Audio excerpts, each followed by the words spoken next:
প্রশ্ন হচ্ছে যে আর্থিক প্রতিষ্ঠান বিভাগ মন্ত্রী মহোদয় অনুগ্রহ করে বলিবেন কি বেকারত্ব দূরীকরণে তরুণদের উদ্যোক্তাদের সহজ শর্তে ও বিনা সুদে ঋণ প্রদানের কোনো প্রকল্প চালু রইয়াছে কিনা, থাকিলে তাহা কি না থাকিলে এই ধরনের কোনো প্রকল্পের গ্রহণ করা হইবে কিনা। ধন্যবাদ। মাননীয় মন্ত্রী আমির খসরু মাহমুদ চৌধুরী। বর্তমানে বাংলাদেশ ব্যাংক কর্তৃক তরুণদের জন্য বিনা সুদে কোনো ঋণ প্রকল্প চলমান নেই। তবে সহজ শর্তে এবং স্বল্প সুদে ঋণ বিতরণের লক্ষ্যে বাংলাদেশ ব্যাংক নিজস্ব তহবিল হতে বিভিন্ন পুনরুদ্ধার স্কিম পরিচালনা করে আসছে। বাংলাদেশ ব্যাংকের নিজস্ব অর্থায়নে পরিচালিত কটেজ, মাইক্রো ও ক্ষুদ্র খাতে নতুন উদ্যোক্তা পুনরুদ্ধার স্কিম এর তহবিলের পরিমাণ 100 কোটি টাকা হতে বৃদ্ধি করে 500 কোটি টাকায় উন্নীত করা হয়েছে।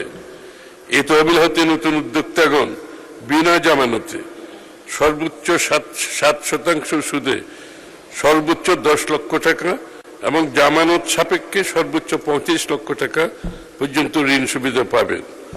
স্টার্ট আপ, একটু আগে যে আলোচনাটা হয়েছে আগের প্রশ্নে, স্টার্ট আপ উদ্যোক্তাদের ঋণ প্রাপ্তি সহজীকরণের লক্ষ্যে স্টার্ট আপ ফান্ড নামে 500 কোটি টাকার একটি পুনঃ অর্থায়ন তহবিল প্রবর্তন করা হয়েছে। এই তহবিল হতে উদ্যোক্তাগণ মাত্র 4% সুদে ঋণ গ্রহণ করতে পারবেন।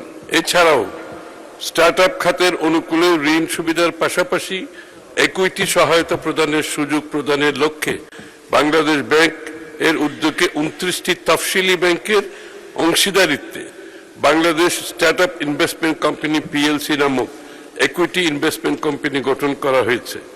স্টার্ট আপ উদ্যোগসমূহ উক্ত কোম্পানি হতে ইকুইটি সহায়তা গ্রহণ করতে পারবে। Skills for industry competitiveness and innovation programme সিসিপ এর অধীনে বাংলাদেশ ব্যাংকের পিআইইউ সিসিপ কর্তৃক পরিচালিত এন্টারপ্রেনিউরশিপ ডেভেলপমেন্ট প্রোগ্রাম এর মাধ্যমে বিভিন্ন জেলায় সম্ভাবনাময় উদ্যোক্তাদেরকে মাসব্যাপী 100 ঘন্টার উদ্যোক্তা উন্নয়ন প্রশিক্ষণ প্রদান করা হচ্ছে। সিসিপ প্রকল্পের আওতায় প্রশিক্ষণ গ্রহণের ক্ষেত্রে উদ্যোক্তার প্রশিক্ষণ ফি প্রদান করতে হয় না, বরং সফলভাবে প্রশিক্ষণ সম্পন্ন করার সাপেক্ষে উদ্যোক্তাদের 5,000 টাকা প্রশিক্ষণ ভাতা প্রদান করা হয় এবং ঋণ প্রদানের ক্ষেত্রে অগ্রাধিকার প্রদান করা হয়। মাননীয় স্পিকার, আপনাকে ধন্যবাদ।